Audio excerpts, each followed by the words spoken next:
Shalom rekan-rekan seiman sepanjang dunia, dimanapun kalian berada, kutub utara, kutub selatan, benua Amerika, Eropa, Asia, Australia, Afrika.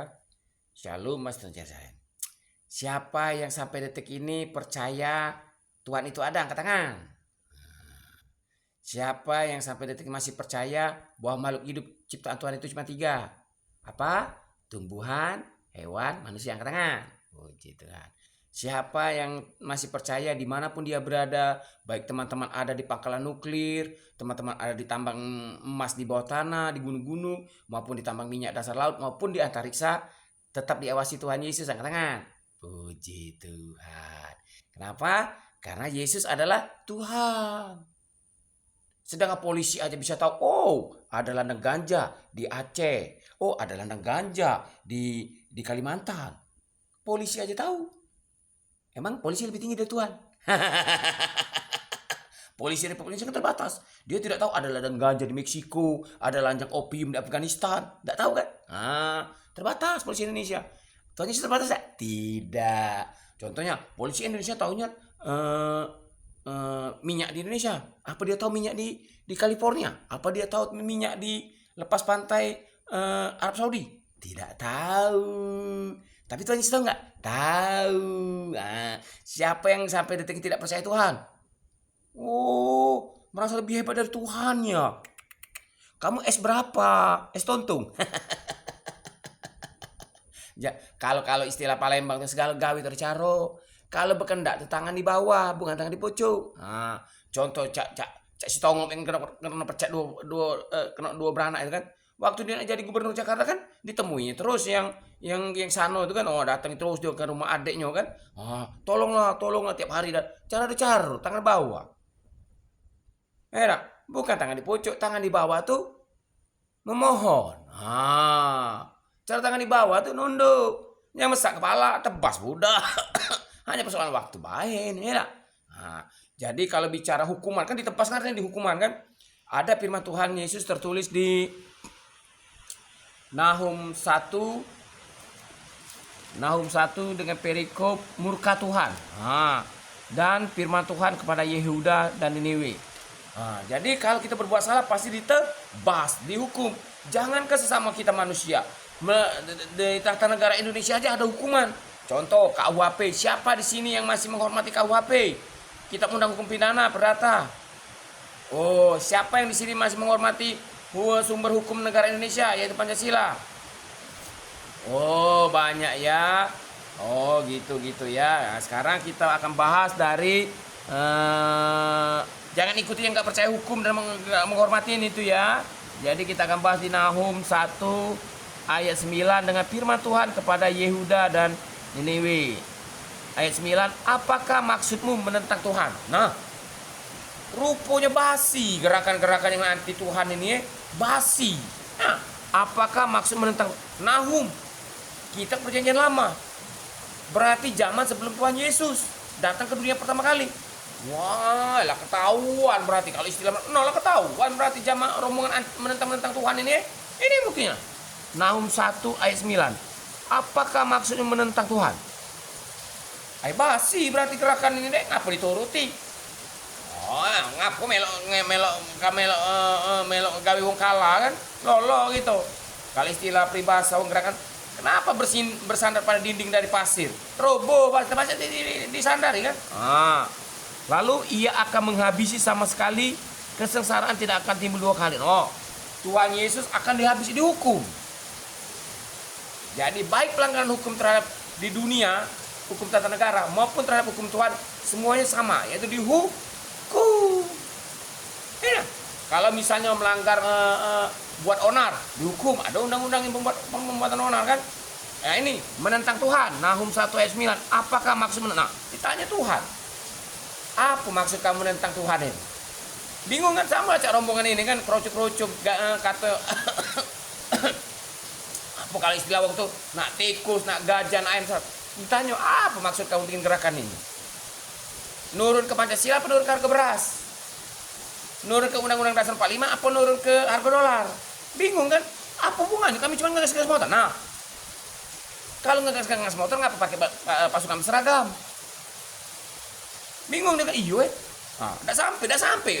Ayo maklum baik, nak mamano. Kalau istilah wong itu kan beda itu antara asli dengan palsu. Maksudnya kalau ijazah asli kan Cak Soekarno kan, Bapak Presiden Soekarno kan, perjuanganku lebih mudah karena mengusir bangsa asing, yaitu Belanda dan Jepang. Bayang ke bangsa asing dia menganggapnya mudah, sedangkan perjuangan lebih sulit karena menghadapi bangsa sendiri. Nah,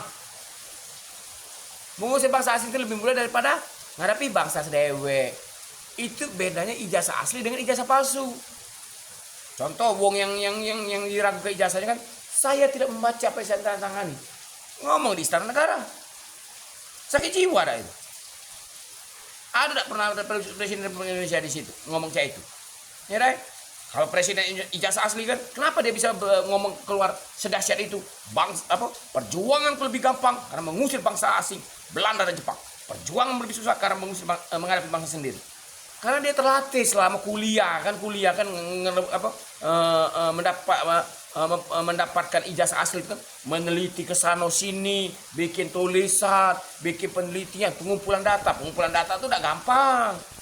Bukan hasil dapat ada berapa di pikiran di hayalan tidak baca. Kita ngadep aku kan penelitian di hotel Suara Dipa waktu itu kan milik pemerintah kan, ngetok pintu, assalamualaikum, cara bunyi kan enggak. Ya, mohon Pak, saya mau penelitian skripsi. Cara sama baik. Kalau punya kendak tuh nondo. Yang main tingkah. Punya kendak nantang-nantang. Kalau punya kendak lupo di mana? Di Indonesia tahu budaya timur. Budaya timur ada caro. Jangan petang-petang nenteng punya kendak. Mana kalau lulus, mana dapet, itu juga kalau masalah ijazah tadi. Wah, penelitian tuh dari sana sini kan, pengolahan data. Nggak ada bahasa makonya, tanpa angin, tanpa ini kan. Saya tidak membaca apa dia gitu. Ya, sedangkan dulu kan kalau aksi zaman Soeharto dulu kan, almarhum Bapak Pahlawan Nasional Presiden Indonesia kan, bisa demo kan, dia ngomongnya, ya untuk sementara aspirasi kami tampung dulu. Nggak ada ngomong saya. Lain bahasa wong yang biasa penelitian dengan yang jarang penelitian ini beda. Kenapa? Karena dia tahu susahnya nyari data. Tidak gampang. Jadi kalau kita melanggar hukum, dihukum. Rupanya Tuhan pun menghukum. Contohnya, bukti konkret Tuhan menghukum apa tidak? Firman Tuhan Yesus kepada Yehuda dan Niniwe, Nahum 1 ayat 9. Apakah maksud menentang Tuhan? Ia akan menghabisi sama sekali, kesengsaraan tidak akan timbul. Di Tuhan benanyo, Tuhan melalui firman Tuhan. Maksud kamu itu apa tentang Tuhan? Apa kena nurun harga beras? Apa kena nurun harga, kira-kira konteks tata negara Indonesia kan? Apa kena nurun ke harga beras? Apa kena nurun Pancasila? Apa kena nurun ke harga dolar? Apa kena ngenti Undang-Undang 45? Apa kena nurun harga minyak kita? Apa kena nurun ke KUHP? Apa yang mana? Kalau apa nak nurun ke Pancasila, apa nak urusan bawa perut baik? Urusan bawa perut ngapa bikin ribut ini? Nak berhayal-hayal. Urusan bawa perut konsisten. Bayang ke Tuhan menanyo di Nahum 1 ayat 9 nih. Nahum 1 ayat 9. Apakah maksud menentang? Ditanya, apa maksud kamu? Bingung kan? Iya. Apa kamu nak jadi gubernur, misalnya pengen jadi harimau, apa jadi gajah, apa jadi apa mana?